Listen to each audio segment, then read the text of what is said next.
Welcome everyone. This lesson is going to be on lucid dreaming.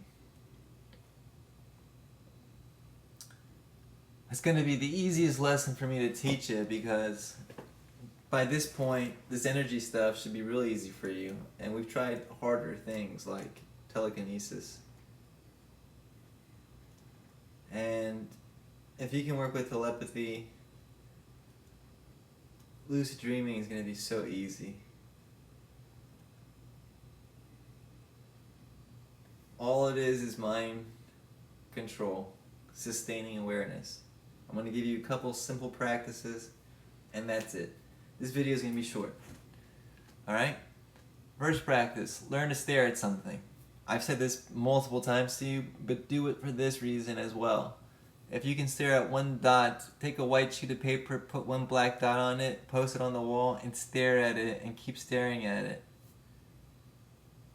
Take a black page and put a white dot on it, keep staring at it.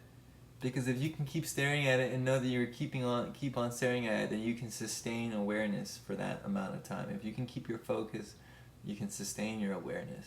And you can sustain whatever you're trying to accomplish. And accomplish it. Because you'll be able to gather enough energy to do it. Okay? So that's the first thing. Stare at one thing and stare at it for a long time. The second thing is going to be what you're going to have to practice nightly. You're going to have to start, as you try to fall asleep, stay awake. And the way to do that is to use your eyes. So if you keep your eyes open while your eyelids are closed, meaning if you're trying to look into your eyelids and stay looking like you're focusing on the first practice of the object, you'll eventually fall asleep once your body's relaxed enough. And that's the other practice you need to do, is relaxing your body down, because this comes into doing other things like astral projection and levitation. Okay? You're going to have to learn to relax that body down, and also moving people and objects. Obviously, the more you can sink and drop your energy and expand it outwards and relax yourself, the more you can project outwards. But lucid dreaming is going to be essential for you to relax your body, lay there, and keep staring into your eyelids. Inside your eyelids, you'll notice that there's an infinite amount of darkness. An infinite amount of darkness. That means in the room that you're laying in, it should be a dark, pitch dark room anyways, okay? Don't leave any lights on. Go into sleep. When you go to sleep, go into a dark room, and you want to be in a comfortable position so you can relax your whole body. So that's probably laying on your back. There's a couple other laying positions, but I won't get into that here. So just lay on your back, relax every muscle in your body like you've learned the first few lessons in the first year. Relax all your body. Put your awareness towards your third eye, but keep your eyes staring into your eyelids, and you'll notice that there's an infinite darkness, and at the same time there's whiteness and blueness and green and colors that maybe flash or appear, or they move around, and they'll start forming, and then you'll get imprints, mental images, imprints, or like memories, or something that, will just flash there in the darkness. And it could look like something. It could look like a woman. It could look like, a person your mother's face. It could be just a memory of something. It could just be a specific thing, and you're like, whoa, why did I see that? It could be the last thing you saw before you closed your eyes, before you went to bed, just like showing you if you watched some movie or read some book or looked at some magazine or were online on a webpage.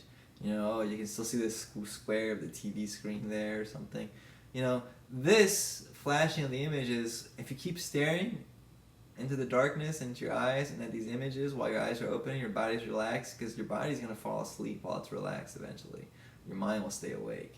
When your body goes into that paralysis and it falls asleep, but you're staring into this darkness, then those images that are flashing start staying a lot longer, and before you know it, all of a sudden those images become a single image that is there, and you're there, and you're still awake, and you're lucid dreaming.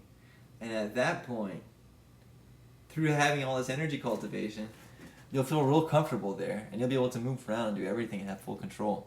Because if you were trying to do this lucid dreaming stuff without any energy or any cultivation, I would tell you, if you're in a lucid dream and you got lucky enough to have a lucid dream and you're a beginner and you didn't have any energy, I ask you to look at your hand. It would be the most difficult thing to do. You'd be like pulling it up, trying to look at it, and it's going to be impossible. But because you cultivate energy, you'll be able to be like, whoa, and you'll start flying and pushing things, and it might be too intense. All your powers will be unlocked, most likely.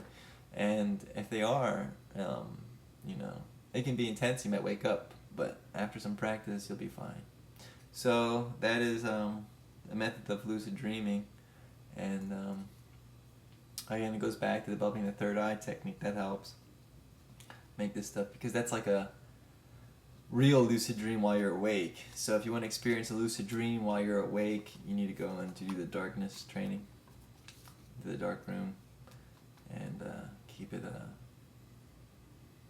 yourself in darkness there for a few days at least. That'll help a lot. So yeah, that's lucid dreaming, and then our next course, everyone, is going to be on astral projection.